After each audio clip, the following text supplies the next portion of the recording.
Assalamualaikum warahmatullahi wabarakatuh.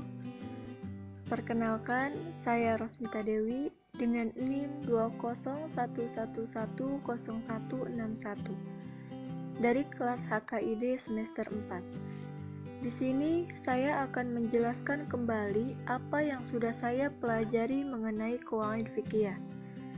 Baik, langsung saja. Pada pertemuan kedua, saya mempelajari tentang apa itu qawaid fiqhiyah, yang meliputi definisi qawaid fiqhiyah, ruang lingkup qawaid fiqhiyah, dan juga objek kajian qawaid fiqhiyah. Nah, definisi dari qawaid fiqhiyah itu terdiri dari dua kata, yaitu qawaid dan fiqhiyah. Kata qawaid dalam arti bahasa merupakan bentuk jamak yang artinya kaidah, yang dimana kaidah ini bermakna dasar, basis, asas atau pondasi.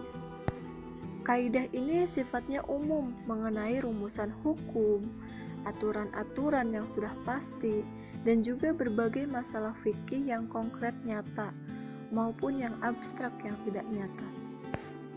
Sedangkan kata fiqhiyah berasal dari kata al-fiqhu, fikih yang berarti faham, memahami.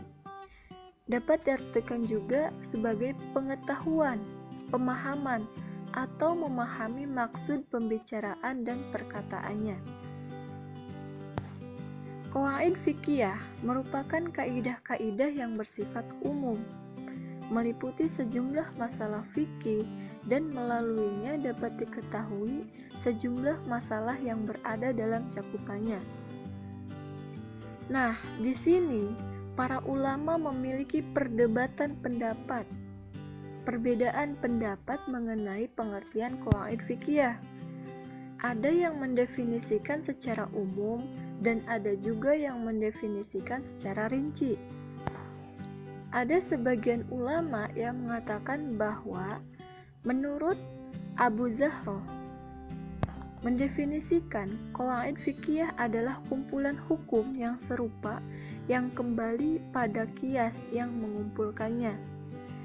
Kemudian menurut Al-Jurjani mendefinisikan qawaid fiqhiyah adalah ketetapan kuli yang meliputi seluruh bagiannya.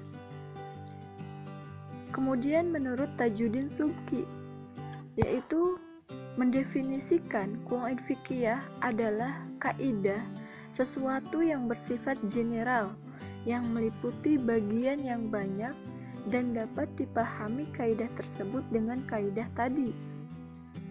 Kemudian yang selanjutnya menurut Imam Suyuti. Beliau mendefinisikan qawaid fiqhiyah adalah hukum kuli yang meliputi bagian-bagiannya. Nah, di dalam ruang lingkup qawaid fiqhiyah itu mempelajari tentang kaidah-kaidah yang sifatnya dasar dan mencakup berbagai bab permasalahannya. Ada yang menyeluruh dan ada juga yang hanya pada bab tertentu saja. Kemudian objek kajian qawaid fiqhiyah. Nah, objek kajian qawaid fiqhiyah adalah perbuatan orang mukallaf. Apa sih orang mukallaf itu? Nah, orang mukallaf itu adalah orang yang menurut Allah Subhanahu wa Ta'ala telah diberikan pertanggungjawaban. Orang mukallaf itu biasanya orang dewasa yang dimana dia memiliki akal dan sudah tahu mana yang baik dan mana yang tidak baik, mana yang benar dan mana yang salah. Jadi, objek kajian qawaid fiqhiyah adalah orang dewasa yang sudah memiliki pertanggungjawaban atas apa yang dilakukannya. Selanjutnya, manfaat daripada mempelajari qawaid fiqhiyah. Yang pertama adalah memberi kemudahan dalam menemukan hukum untuk kasus yang baru dan tidak jelas nasnya. Kemudian yang kedua, menyediakan panduan yang lebih praktis berdasarkan nas. Dan yang ketiga, yaitu dapat membantu menentukan, memberikan kepastian hukum. Selanjutnya pada pertemuan ketiga. Pada pertemuan ketiga, saya mempelajari tentang perbedaan qawaid fikih, dawabit fikih, dan juga nazariyat fikih. Qawaid fikih seperti yang telah dijelaskan tadi adalah kaidah yang bersifat umum mengenai masalah fikih yang konkret, yang nyata, atau abstrak yang tidak nyata. Kemudian pengertian dawabit fikih. Nah, dawabit fikih ini merupakan bentuk jama dari kata tunggal, zobit, yang artinya tetap, tertahan, atau terjaga. Secara terminologi, para ulama mendefinisikan dawabit fikih ini sebagai hukum yang bersifat global atau menyeluruh yang mencakup atas bagian-bagiannya.